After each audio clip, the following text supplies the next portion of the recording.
Good evening, everyone. There being 4 members of the Conservation Commission present, they being Skip, Clark, Melissa Danza, Jared Gentilucci, and myself, Peter Crane. I am opening the March 16th, 2021 meeting of the Rutland Conservation Commission.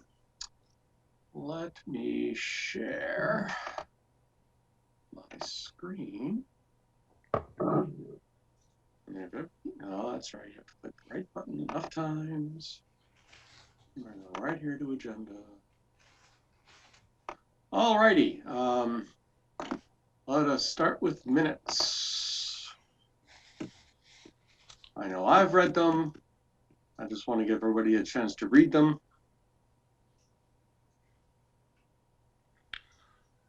I'm happy with them. I make a motion to accept as written. Awesome. I'll second. And we'll do a roll call vote. Danza. Aye. Clark. Aye. Gentilucci. Aye. Crane, aye. Those are accepted. So we have a weird thing on the agenda that isn't really on the agenda. It says we have a hearing for Bryce Lemon, for Pioneer Circle, all the lots along there. We have not heard back from the applicant about splitting them up, and so we've never even posted a hearing to the newspaper. So certainly nothing's going to happen on that tonight. We'll see how soon that all gets straightened away. So pretty much all we have are these other 5 plus an extra one that people don't know about because they haven't seen it, and I'm going to take them out of order. I do not see anyone for the food truck business, so we'll come back to that, and we'll start with the Open Space Committee. There have been 4 letters of interest, which I happen to have right here. Did I see that? Did I see Mr. Hanley on? Yes, Mr. Hanley. So we're just going to have an informal chat with each of you. This is not going to be a strict interview. This is all a volunteer position, and we're thrilled that you've all decided to apply for that volunteer. When nobody was looking, the Conservation Commission is beginning to discuss how we should size the Open Space Committee appropriately, because we're interested in having as many people as are interested be involved, and so we don't want to arbitrarily cut someone off. We do think we have enough interest from the other boards in town that I think we're going to end up expanding the committee. No decision about that will be made tonight, because we have, in the email, the deadline is April 1, so we'll take letters until April 1, and our first meeting in April is when we will make our formal nomination and do what we will to the committee at that point. Does anybody have questions about that? Hearing nothing, we'll move on. By the way, I've decided to waive the reading, unless there's an objection, of the this is a remote meeting. We all know how to behave. Everybody should know to do the raise their hand if you're not called on, and I will call you in time if you have questions or comments. So, Mr. Hanley, how you doing? Good, Peter. How are you? Yeah, thanks for having me on. It is our pleasure to have anyone involved who likes to be involved in the town. It sometimes is very hard to get volunteers for committees. Sure. I recently had the last edition of the Open Space and Recreation Plan posted to the Conservation Commission's webpage. So anybody who wants to read what was done in the past, that's a good place to start, so you can see what the general structure is and the kinds of information that go into that. The most important part, in my opinion, of the Open Space and Recreation Plan is the plan to talk about the things the town wants to do over the successive 5 to 7 years. So that's where we're going to be looking for ideas. The rest of the time in the Open Space Committee is dealing with public input. There's a lot of that has to happen. There is a lot of collective document writing. And the Open Space Committee will decide exactly how they're going to parcel that work out. I know the last time we did it, that we all did it. The entire committee worked together on the committee meeting nights to do the writing and the editing and everything else that was done.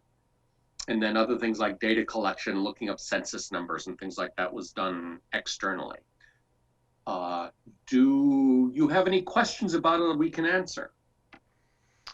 No, not really. I saw the note. I'm not sure if that's me or not. That sounds better. No, I got the email that came across, and yeah, I kind of skimmed through the document. Obviously, it's a really lengthy document, but yeah, I was interested. Where my fiance and we're new to town, so I was looking forward to getting involved, kind of in any capacity I could, and this seemed like a really interesting way to learn a lot about the history of the town and get an idea of what folks are looking to do, like you said, in the medium term. Yeah, I was happy to help, and I guess in any way I could. So fantastic. So welcome to you and your fiance. Thanks. Yeah. No, I won't go into that right now. So does anyone on the board have questions for Mr. Henley? No questions, but thank you for submitting a letter of interest and responding to our, I guess, call for help. And that goes for everyone else who is here as well. Mm-hmm. Sure. Yeah, happy to help. So as I said, it's not much of a formal interview. We'll just sort of chat about things. If you think about anything else that you see interesting to talk about, please feel free to raise your hand and or speak up. Okay, will do. Yeah, thanks again for having me on. You're very welcome. Let's talk to Mr. Farrington. Hi there. How are you? Fine, thanks. How are you doing tonight? I'm doing well. Thank you very much. That's a very nice letter you wrote. Thank you. We agree that with many of the conclusions, you actually bring a fascinating perspective, which I find very interesting. I don't know that we have ever, in any of the open space committee instances in the past, had anyone with any sort of, for lack of a better word, disability. I hate to use that word, but Well, that's fine. That's the term. yeah. And so that was a particular problem in the last go round because we didn't have any. We had to go and find someone who had any information. In fact, at the time, the town did not have an ADA coordinator when we started. Really? Yeah, but that was pretty embarrassing when we needed to find that person because that's a requirement for the document. So we made sure that someone was involved and brought in. So just having your input into the process, I think, is going to be very useful. And as I say, your unique experiences and unique perspective, I think, will be welcome on the committee. Well, yeah, and it's part of the reason why I volunteered. Like you said, I have a very different perspective on things, and I said it in my letter, a very different perspective on things in the town. I can't go anywhere unless I can go by foot or I get a ride. So I'm very much in love with certain places of the town, and want to improve things. Like I told you, my idea about the community garden. I know there's space in this town to do something like that. My mind's full of ideas, and I want to help. And like you said, I want to be able to give everybody else a perspective from somebody with a disability. Because for a while, I was walking with, I don't know the correct term, sorry. So for lack of a better term, polio crutches. I know exactly what you mean when you said that. Yeah, exactly. Most people do. That's why I call them that, and it took me, almost 2 years to get off of them. So,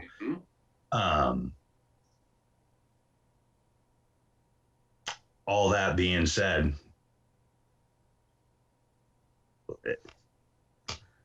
I love this town and I want to help. And I said it in the letter as well. When I got my diagnosis, the community really rallied around me and my family, and I really can't think of a better way to pay back my community than to help try and preserve its beauty and make it even better. If I may ask, what did you do in the granite industry? I did everything. I wholesaled. Mhm. I wholesaled slabs and tiles. I ran fabrication companies for granite countertops. At one point, I ran a factory where we were bringing in blocks all over the country, from all over the country, and cutting them up into slab and tile and shipping them all over the world. Mhm. Wow. I don't want to hog everything here, so does anyone else have questions?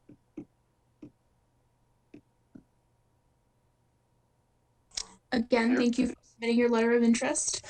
I agree with Peter. It would be a very useful perspective and something that, you know, might not usually be captured, which is a great aspect of it. Awesome. Thank you. Thank you guys very much for hearing me out. I appreciate it. Thank you. Let's talk to Brian Bjrklund. There's a name I remember. How are you, Peter? I'm doing fine. How about yourself, Brian? Doing great, thank you. So let's see. I didn't know you lived in West Boylston, but that's just an interesting fact, but it doesn't mean anything. I like the wildlife biologist aspect to this. Again, specialized knowledge is great. Oh, you were at the USDA. Who do I know who's at the USDA? Of course, if it's long enough ago, you might not. Oh no, that's FDA. I'm thinking of someone I know from. Never mind. Too many abbreviations. That's what we're known for, the acronyms. So, right, I don't know that I have any particular questions here. I love that you're already involved with the town. You're kind of a known quantity because we've talked enough in the past, even if we haven't worked together on the same board. Is there anything else you'd like to say to us? I know I. No, a couple of years ago, well, so we moved to town in 2016, and I've been trying to get involved with the town ever since, and noticed that there was no active open space committee. And then when I just so happened to Google it a couple weeks ago, that letter popped up. I was like, whoa, look at that. So it was really good timing. And I just, like, you know, George and I have talked quite a bit about this in the past. We're actually neighbors.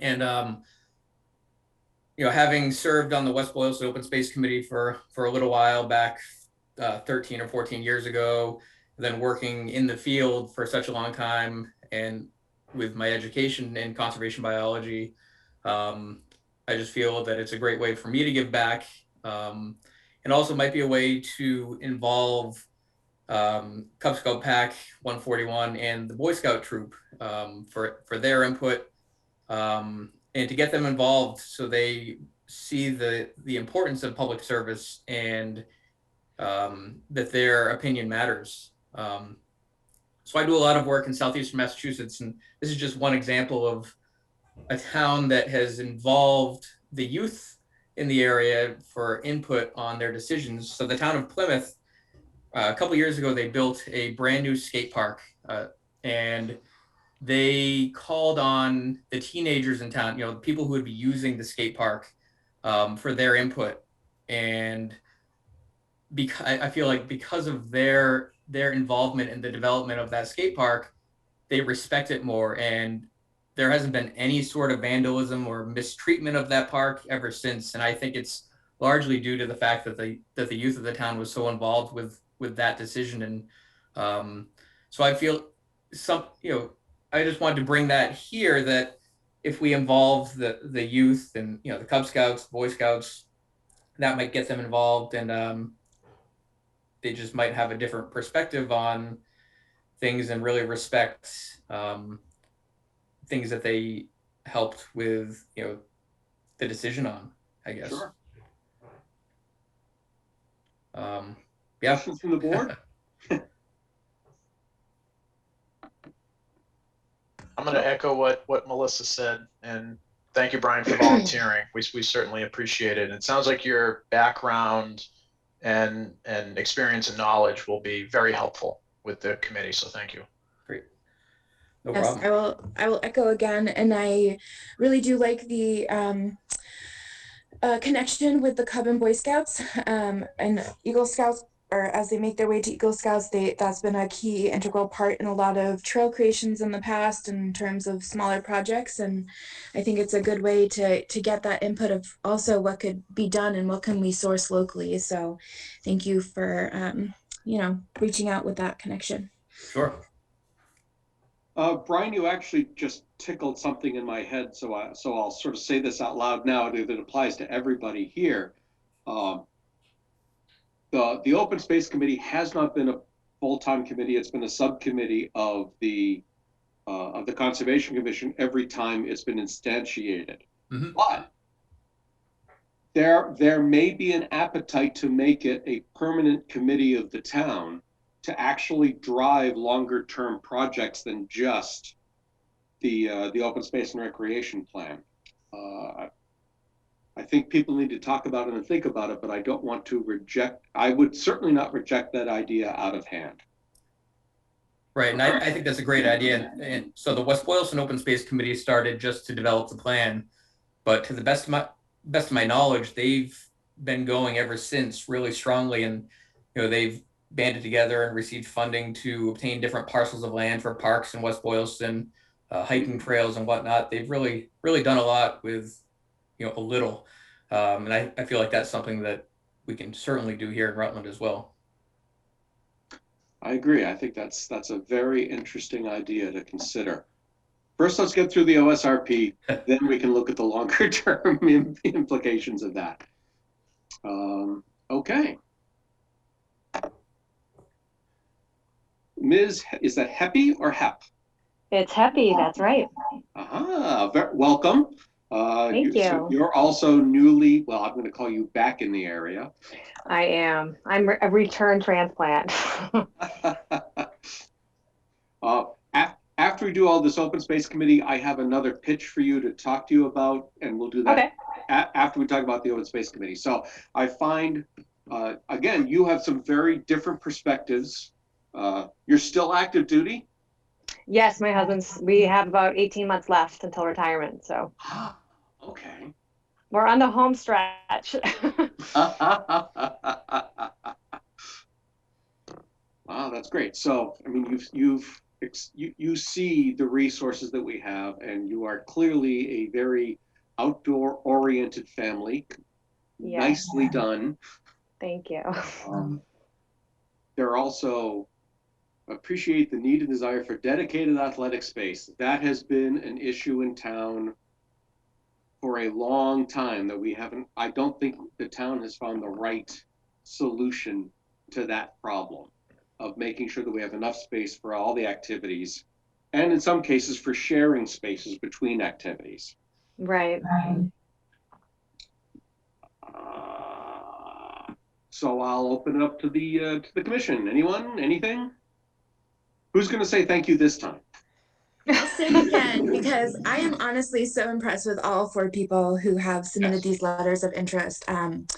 It's an amazing array of different specificities, and I think this is, even just to have a couple of you to even think about submitting, I think is a real treat for us. So yes, thank you.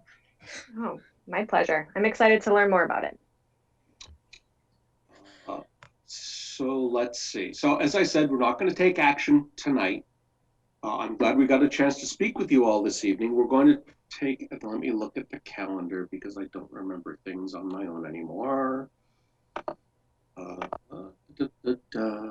April 6th will be our first meeting in April.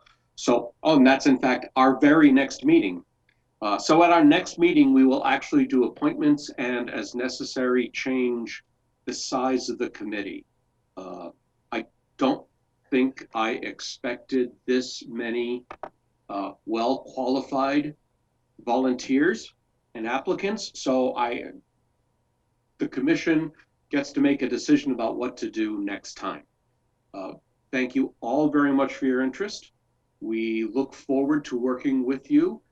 Other than that, I think we're done with this section of the meeting. Anyone else would like to make a comment, please do. Okay, now, Ms. Heavy, it's time for me to say, you're an attorney. Uh-oh. Yes, I am. Do you frequently have Tuesdays from 1 to 3 in the afternoon available? It depends. I guess it depends. It does. Is that what's going on then? So here's my pitch. I'm chair of the bylaw committee. Okay. And we have 2 open seats. We used to have 2 attorneys. One of them moved to Alabama, so she's not on it anymore. And I would love to get another attorney on the bylaw committee, because we have one, and that's great, and there's nothing wrong with that. But I find the more opinions we have, the better off we're going to be. Okay, I'd like to connect with you about that and get some more information about it. That'd be great. Okay, I will. I've got your email because I have the Conservation Commission. In fact, it's right here in front of me. It's pretty easy. Yeah. So I'll send an email and we can chat about it. Thank you very much. That sounds great. Okay, thank you. All right, we're going to, if I could find my cursor, move on. So we are done with this. Is anyone here to talk about 217? And by the way, for all the people who are here, you are welcome to stick around and listen to our fascinating business of conservation. Is there anyone here to talk about 217 Barre-Paxton Road? It doesn't sound like it. Well, okay. The commission is still going to discuss it without any input. So, background. This drawing, so this is 4 corners. Mobile stations here, and this area is where a food truck is talked about being, is where they want to put a food truck that will most of the time be parked right here. Question, I'm sorry? No, I'm saying it is. Oh, it's already parked there? I think they already opened. Oh, Can confirm. well, Mariah Happy can confirm that. Yes. Yeah. okay, that's interesting. So I thought we were part of the building permit process, which I haven't given approval for Conservation Commission, because it gets a little funny with these wetlands, but they aren't disturbing the ground. It's my understanding that they're bringing in water, potable water themselves. They don't plan to have restrooms. They will eventually expand into this space some. They're talking about, if I remember correctly, some picnic tables over here in the spring when the weather gets nicer, but I believe they plan to operate year round. I found this distance to wetlands a little concerning, and I wasn't sure what to do, so I figured we as a commission should discuss it. So Peter, you said no ground disturbance is expected? That is what they have said at the planning board meeting. Okay. If that still holds, then in my opinion, if there's no ground disturbance or earth moving or anything like that, that would necessitate potentially some erosion control protection, something of that nature. Mm-hmm. If it's literally just a food truck and eventually some picnic tables, I feel like I don't think there's really any need for them to have to file anything. Not that I can think of. Yeah, I wasn't sure if they're, in fact, when I first saw this, I was wondering if they're going to have a gas connection. The answer is they're not. Not that I know that town gas is even there. But okay, so having heard more than I'd heard originally, I'm tempted to believe that they don't need any filing with us. Does anyone, Skip, any thoughts on that? No, I don't see any problem. And yes, they are open. Okay. Melissa? No, I Other would agree. thoughts? Okay. I think, you know, as long as they're not making any disturbance, it's a parking lot now. You know, it used to have or still does have some cars and, you know, it's old garage. So it's, you know, kind of fitting in sort of what the use is based on kind of what the food truck essentially they have. It's like a trailer. Right. So, you know, as long as they don't kind of replace any gravel or asphalt, because I think I think there's actually a stream there, like an actual named stream. Mm, So it might be riverfront there, but, you know, as long as they're just kind of parking it there and they're not digging anything up, then they should be fine. right. Okay. Now, the one thing I do want to say about this particular lot is that I was emailed this report from Ty and Bond. In fact, let me go to the very beginning of it, because there are, holy cow, some fascinating words there that we are going to have to watch this property very closely in the future. Limited subsurface investigation assessment. Doesn't that sound great? So there has apparently been a lot of pollution in the ground, which does not surprise me given what used to be located at that location, which is why there's, oh my God, benzene and toluene and all kinds of things going on there. And Ty and Bond did some subsurface investigation to see how bad the pollution is, and the answer is it's really not good. And being that close to a wetland makes me even more concerned. But does it say it on this page? Maybe it's the next page. Ah, yes, here we go. So everything exceeds the Massachusetts contingency plan, which is to say that the soil is so polluted it's not allowed to be moved without a permit from the DEP. And the prior owner's financial inability status per MADEP, and gee, it's not impossible for the cost to exceed $100,000 if remediation activities are required, and they would be if anyone ever tried to do anything with the land. So the last page which is where I started, and I'll bring that up again so you all can see it,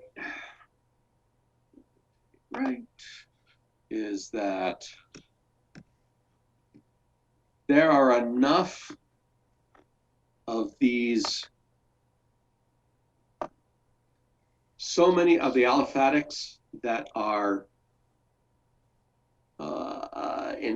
exceeding, terribly exceeding several of the standards. It's kind of scary how bad some of that's going to be. I mean, toluene's there, but isn't that bad? It's much worse here, but it's still not awful. Ethyl benzene's fine.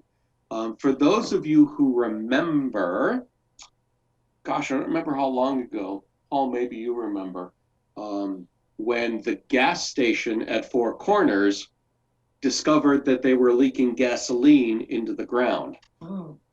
And that caused all manner of problems over in the whole part of town. It was just pretty messy and awful. So this is just another area, because this area used to be car repair and car painting and a couple other automotive-based businesses. I am unsurprised to find pollution on this land.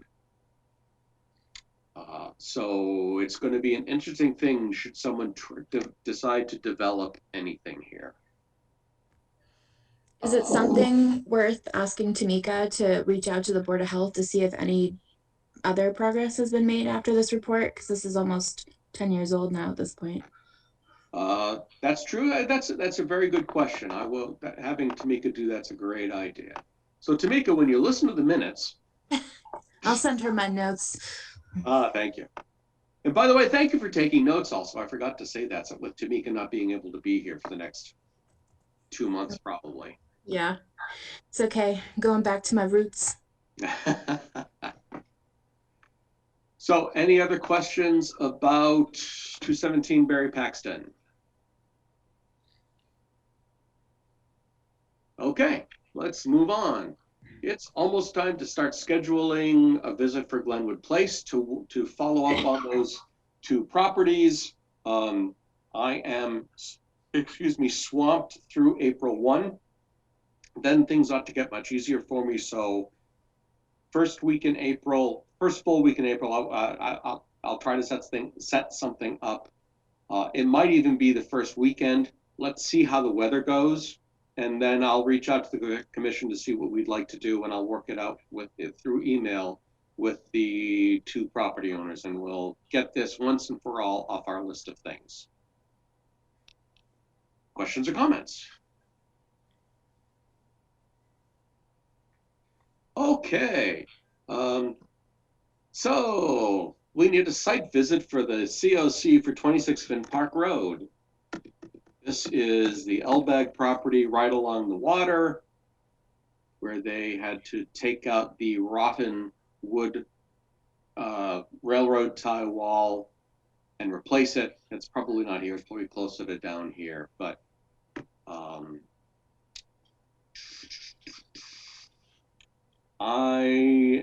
as I said, I'm kind of swamped right now. So if we should probably plan to have this done for the next meeting. That would also mean doing this probably on that first weekend in April. Does that sound reasonable to people? Does that sound doable to people? That should work for me, Peter. Sorry, did you say a date? It cut out on my computer. I didn't. I just said first weekend in April, but that means if we stick by our usual Saturday at 10 a.m., does that sound like that can work? Is that Easter weekend? Yes. Oh, I think so. Okay. We're going to call that a bad idea. I don't know what I might finally get to see my vaccinated grandparents, so I might be not available. That's fine. Yeah. Well, 27, 28 is a bad plan. And actually, yeah. I don't know how many people have plans on the Saturday. I'm open that day, Peter. Oh, no, I have plans that day. So that's not saying you can't, Jared, but I might try it. We might reach out to do something. Might reach out to try to do something during the week to get both this and the Glenwood Place lots if we can work it out. That would be like, oh, Thursday could be, oh, Friday the 2nd is a maybe. The 1st, the 5th.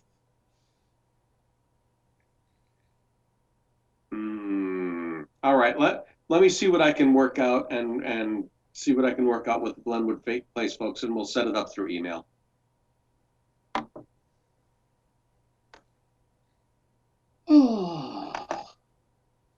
Now I need to remember to do that.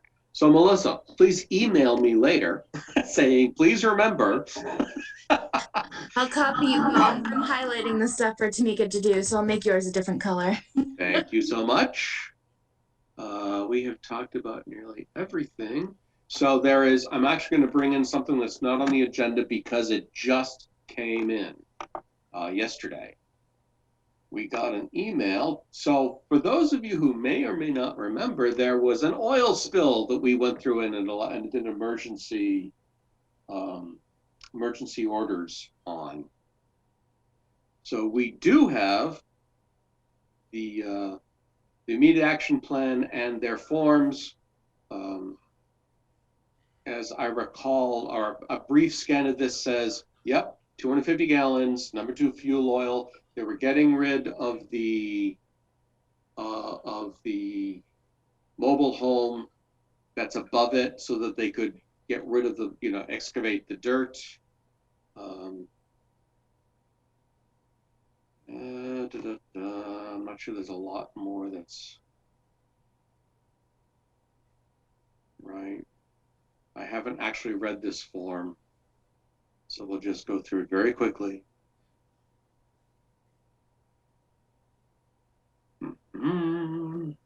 Yes, I agree. It was a sudden release, thanks to a fuel oil tanker.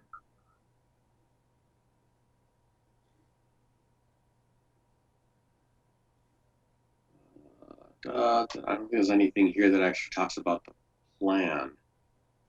No, there isn't. Other than we know they're going to excavate and explore and determine if anything got into the wetlands that are nearby. But I have heard nothing more than that so far. Oh, how cute. They think I'm a conservation agent. Should run with it. That's right. Exactly. It works for me. So in general, do we have to do anything to respond to this, Melissa or Jared? I don't think so. I don't I think so unless either. we have any concerns, I'm assuming probably eventually they'd get us the actual plan. Right.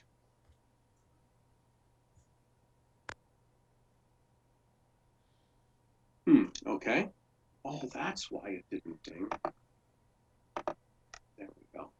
I don't know how long somebody's been waiting in the waiting room. I apologize if it's been too long. So that takes care of what's happening out there on, is that River Road, I think? Yes, at 94 River.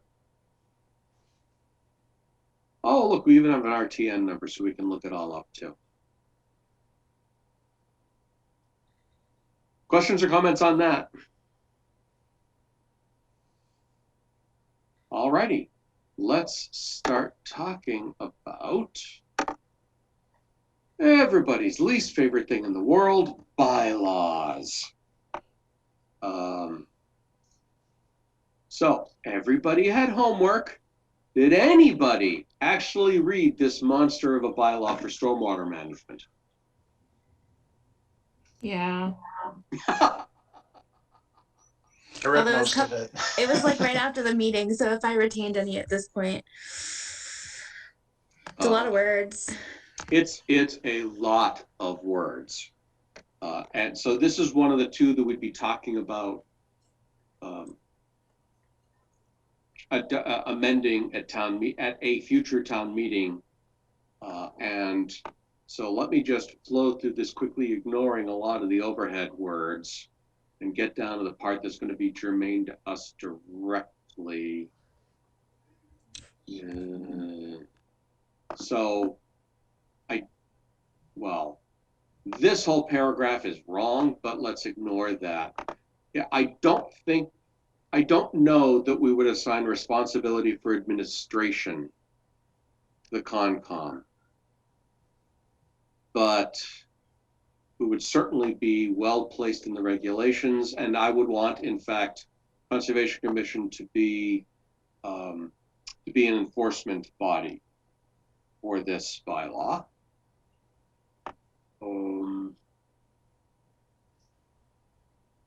That might be all that really changes. So next I need to get a copy of whatever regulations DPW has.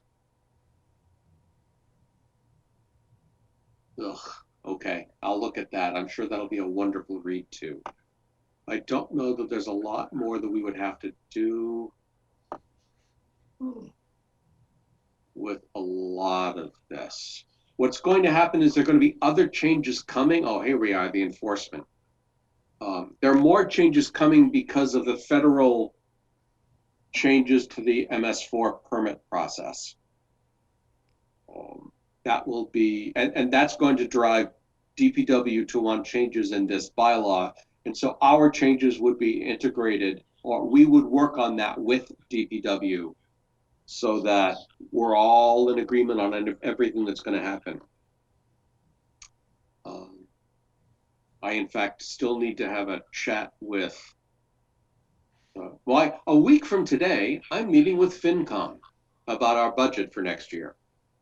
And that's where I'm going to tell them that we're going to start asking for a conservation agent much more strongly than we ever have. Because if we're doing this, I agree completely with what we said at the last meeting.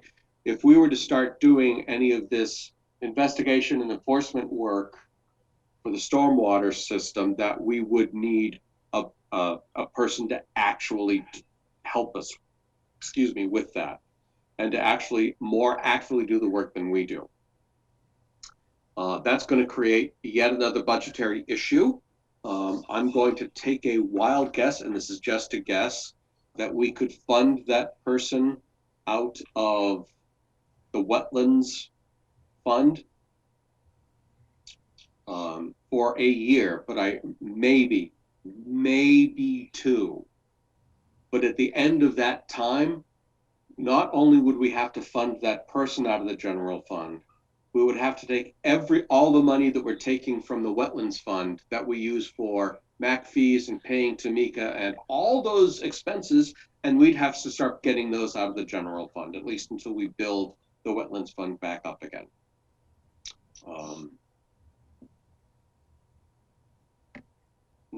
At least that's my position on it today. Any questions or comments on any of that? Peter, I had just a couple of things. As I was reviewing this, if you go back up to section 3, it's the section on applicability, pretty short, 1 sentence, but it notes the bylaw applies to flows entering the municipally owned storm drainage system. Yes. Pretty straightforward. I read that as meaning that the bylaws would not apply to any project or site, what have you, that say drains directly to a wetland or a resource area and doesn't tie into the municipal system.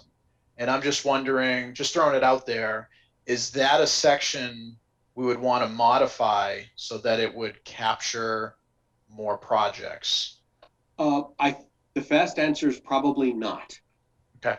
Because anything that drains into the wetlands would already be part of Concom jurisdiction under wetlands protection.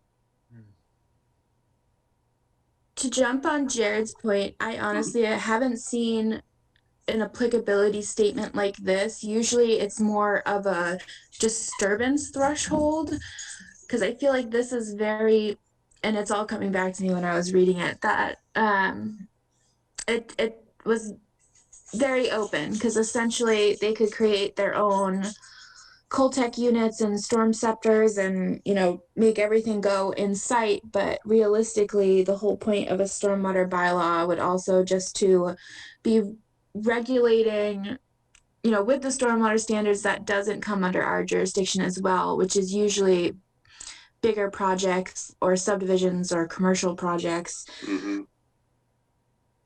So to me, reading it, it's a very weird sentence to that be the only applicability. Yeah, I felt the same way, Melissa, because I've seen the same thing too. It's usually square footage disturbance threshold, something along those lines. And I'll go back. We talked about this last time. The one I'm just really familiar with is Groton, because we do all their peer reviews, and they have a couple different thresholds. They have a minor stormwater permit and a major stormwater permit. Basically, small projects usually are exempt if they're really small. Medium-sized projects tend to fall under the minor permit, and then your larger projects fall under the major permit. And that's why I wanted to bring this one up, because I didn't know if the intent of the stormwater bylaw and stormwater regulations is to eventually have a separate stormwater permit that future projects would need to procure that permit. And if we as the Concom would be administering, reviewing, you know, I guess all the above potentially, would we want to make sure that even if a project doesn't discharge to the municipal system, would we still want to capture that under a stormwater permit? Because even projects that do discharge to a wetland, there's always the jurisdictional question of, our jurisdiction technically ends at the 100-foot buffer line, or 200-foot riverfront if that's applicable. And I've run into projects in the past where a very small part of the site might be jurisdictional and most of the site is beyond it. And then maybe for projects like that, maybe our jurisdiction would be expanded a little bit depending on how we word the bylaw and regs for a stormwater permit. Right. Well, I actually think that the first thing we would want to really attack is a Conservation Commission bylaw that gives us authority that combined with this bylaw gives the Concom the authority that it needs for review, for enforcement, for administration, all of that. We do need to draw the line in administration. I don't know where that line is, but there needs to be a line between what DPW does and what we do. I will also say this, as I recall, this bylaw was written under pretty much under the previous set of MS4 requirements from the EPA, which is another reason that things really have to change. So again, I'm not suggesting we start writing this bylaw tonight. I think I just want to have a high-level discussion about, and I think we just had it, the kinds of things that we need to make sure are addressed in the bylaw, that when bylaw and/or regulations, I will get copies of regs and email them out to everybody, at least assuming that DPW has regs. Would it be helpful for anyone if, I know I, at least at work, have a folder of stormwater bylaws and regulations from other town, if I sent that to Tamika for people to look through to see what some of the differences might be? Absolutely, and actually I would make that even wider and say any Conservation Commission bylaw. Okay. Because I know that many places, many towns have a wetlands protection bylaw and they don't have an explicit Conservation Commission bylaw. And I'm thinking we will probably want both before we're done. But my mind can be changed. I'm not firmly fixed on that idea. Okay. Yeah, I know MACC has a list of wetlands bylaws that I think is already linked, so I'll find that too. Yeah. I will say I have never seen a Wetlands or Conservation Commission bylaw that I like. But that's because they're all overly complicated and they rewrite the text of the Wetlands Protection Act with very minor changes. And I would rather have a bylaw that says, yeah, it's just like the Wetlands Protection Act with these small exceptions. That's the bylaw I would like to see. But we have to talk about that. So yes, Melissa, just send us out lists of things, and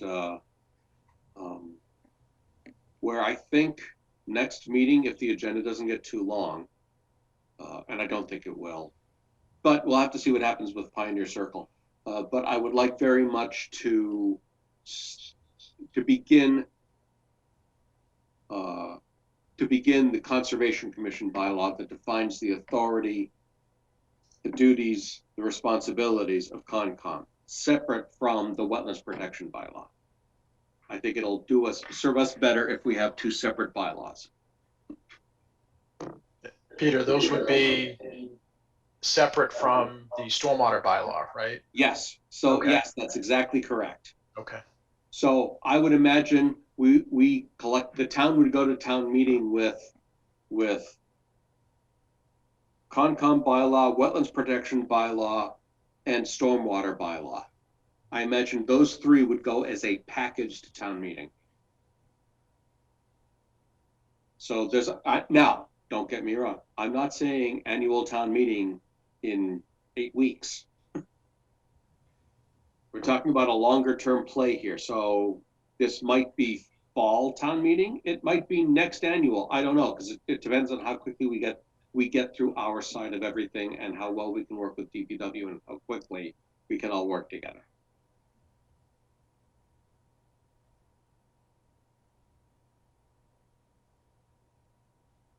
Okay. Deal. All righty. I don't think I want.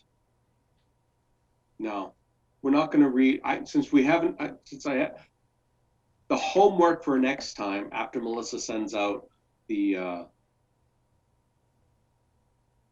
is to read any of the Conservation Commission bylaws that she finds, and I'll also go hunting around to see if I can find specific where I can find specific Conservation Commission bylaws.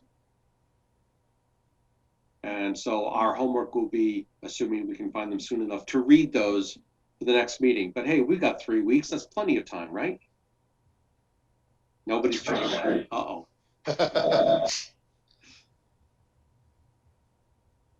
All right. That, my friends, is the agenda for this evening. Is there any other business before the commission tonight? Yes, Peter. Yes, sir. I mentioned before the meeting about this tree cutting down on Wachusett Street. Yes, that's right. From what I see, mhm. it is flagged somewhat, but not knowing that anything was presented properly, I think, I don't know, should we look at it? Should we talk to somebody or what? So this is on what, where on Wachusett is it? Is this on, you mentioned, Heifer project. Ryan. Heifer, right, okay. You can see it right from the street. And it's kind of wet in there also. That's very interesting, okay. Let me also, I know what I was going to do. Mr. Crane? Yes, sir. Mr. Williams, you are welcome. Please join us.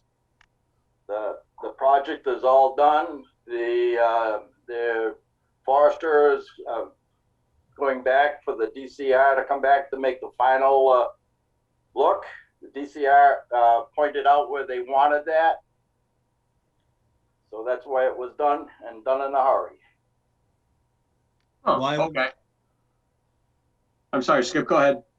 Through the chair, why wasn't the conservation notified? Mr. Williams. You have to ask the forester. It was between the forester, my nephew, and Tim Robinson. When Melissa, when we get forester plans, is that sent by DCR or by the forester themselves? I think the first one might be sent by the forester and then the approval is sent by DCR. All right. Because maybe DCR sent us something in the mail that we just didn't know about now. They know us, so I don't know why they wouldn't just talk to us, but they DCR.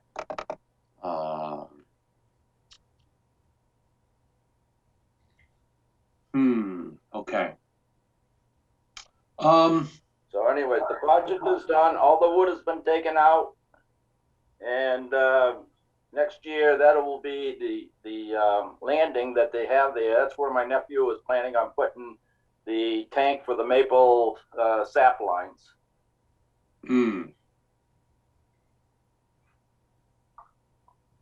All right. Do you know who at DCR? No, Craig Masterman did not tell me. Okay. I'm thinking we should probably reach out to Jen just to ask her. Do you want me to put that in the notes for Tamika? Yes, if you would, Okay. please. Because she'll send something off and Jen will tell us what she knows, or at least point us to someone who knows. Because if DCR approved, there's a paper trail at DCR somewhere. Yeah. And I haven't been to town hall in weeks to know that they didn't send us something in the mail. I do believe this was done pretty fast. I'm going to say within the last 2 weeks. Because originally they were all hauling it all uphill, up to the field up above. Right. And then the rest of it, I couldn't tell you. All I know is that they got a hold of DCR and they came in and they said this spot here will be fine. So that's all I know. Okay. Because on the other side of the hill was I have ownership of that part of the property that they traveled over. Right. All right. So if you can see it from the road, it was probably very near this stream. Let's see. More down toward the town line, is it not? But yeah, it's right next to the town line. Rutland, Princeton town line. Oh, it's up here. Okay. But yeah, right there. Yeah. Nice big wetlands here. Yeah. So what they did, they made the, around the horseshoe to get out towards the town line, from what I gather. Okay. Huh. But it's best to talk to the forester. Yep. So Skip, I think you're right. We'll start with DCR and we'll see where that takes us. We'll talk about it at the next meeting.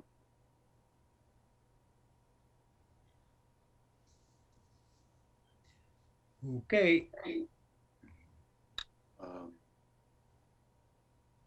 Yeah, I have several opinions, but I'm going to keep it to myself for now until I learn more. I think I'd rather have facts than opinions. many people commented, said something to me, and then I looked for myself and I said, well, I better check, at least put it out there so that they don't think we're playing favorites with anybody. No, absolutely. You're right about that, Skip. Okay. All righty.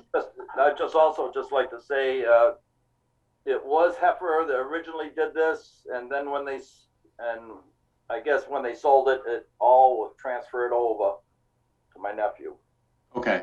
the whole project. Yeah, I noticed the assessors haven't updated the database. This still says it's owned by Heifer. Yeah. Oh, yes. That's only one of a lot of things on that map. Oh yeah, well that's also true. Yeah. Thank you. Thank you very much, Dick. So we'll dig into that and see what we learn.